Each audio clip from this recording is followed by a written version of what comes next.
अरे जिनका नाम सुनकर बंदूकें भी रिवर्स फायर कर देती थी। अरे जिनका नाम सुनकर बंदूकें भी रिवर्स फायर कर देती थी और उनका पराक्रम देखकर अच्छे अच्छे योद्धाओं के पसीने छूट जाते थे। सभी साथियों को क्रांतिकारी जय जोहार। आज हम एक ऐसा योद्धा, एक ऐसा पावरफुल लीडर, एक ऐसा क्रांतिकारी योद्धा और एक ऐसा ताकतवर योद्धा जिन्होंने इतिहास के पन्नों पर अपना इतिहास रच दिया।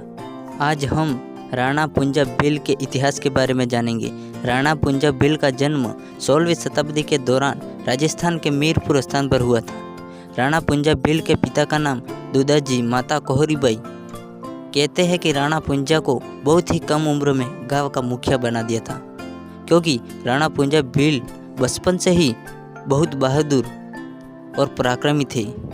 जब राणा पुंजा भील को कम उम्र की आयु में गांव का मुखिया बना दिया था, तब उन्होंने अपनी कुशलता से गांव का ऐसा विकास किया कि बहुत ही जल्दी उन्हें भोमट का राजा बना दिया गया। राजा बनने के बाद राणा पुंजा भील अरावली की संपूर्ण पहाड़ियों में राज करने लगी। अरावली की पहाड़ियों में राज करने वाले राणा पुंजा भील तथा उनकी संपूर्ण भील सेना इतनी ताकतवर और छापामार युद्ध प्रणाली में निपुण थी। उन भील योद्धाओं से मदद मांगने के लिए कई बार मुगल आए थे, लेकिन उन्होंने अपनी मातृभूमि की रक्षा के लिए मुगलों की सभी शर्तों को ठुकरा दिया।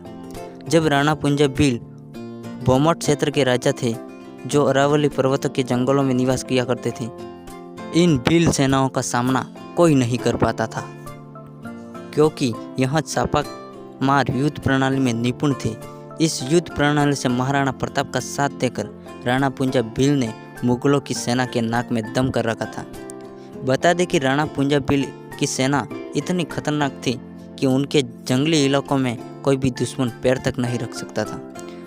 अरावली के पर्वतों के जंगलों में अनेक सारे भील क्रांतिकारी पैदा हुए, जो आगे चलकर मेवाड़ के रक्षक बने तथा इतिहास में अपना नाम दर्ज कर गई। बता दें कि महाराणा प्रताप ने इन्हीं भीलों के साथ इन्हीं अरावली पर्वतों के जंगलों में निवास किया था तथा घास की रोटी खाकर जीवन यापन किया था तथा अपने अंतिम क्षण तक मुगलों से अधीनता स्वीकार नहीं की थी और धीरे धीरे संपूर्ण मेवाड़ पर अपना अधिकार कर लिया था। इन सब में राणा पुंजा भील एवं भील समुदाय का बहुत बड़ा योगदान रहा। जब मुगल बादशाह अकबर ने मेवाड़ और महाराणा प्रताप को अपने कब्जे में लेने के लिए दिल्ली से मुगलों की एक विशाल सेना भेजी, जिसका नेतृत्व आमेर के राजा मानसिंह कर रहे थे। इधर महाराणा प्रताप के पास कुल 3400 सैनिक थे। इसके अलावा राणा पुंजा सहित 400 भील सैनिक भी शामिल हो गए, जो छापामार युद्ध प्रणाली में निपुण थे। जब 18 जून 1574 को हल्दी घाटी के मैदान में हल्दी घाटी का युद्ध लड़ा गया, तब इस युद्ध में जहां एक तरफ मुगलों की महान सेना और अनेक सेनापति हिंदू राजा एवं अनगिनत मुगलों की सेना थी, और दूसरी तरफ राणा पुंजा भील के नेतृत्व में महाराणा प्रताप की सेना। जब हल्दी घाटी के मैदान में राणा पुंजा भील एवं मुगलों के बीच घमासान युद्ध होता है।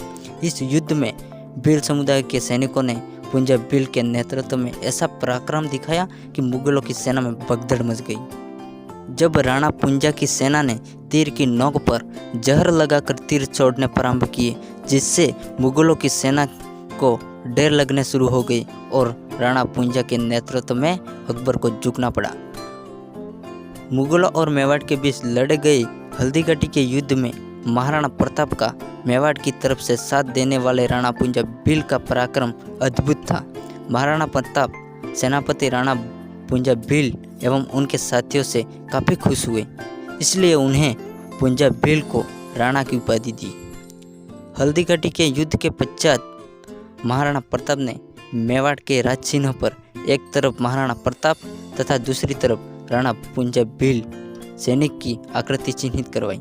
यह आज भी इस बात का प्रतीक है कि मेवाड़ के स्वतंत्र एवं स्वाधीनता के लिए जितना बलिदान एवं योगदान राजपूतों का दिया, उतना ही भील समुदाय ने दिया। जब महाराणा प्रताप द्वारा पुंजा भील को राणा की उपाधि दी जाने पर उनके वंशज और भील समुदाय के लोग राणा पुंजा भील के नाम से जानते हैं।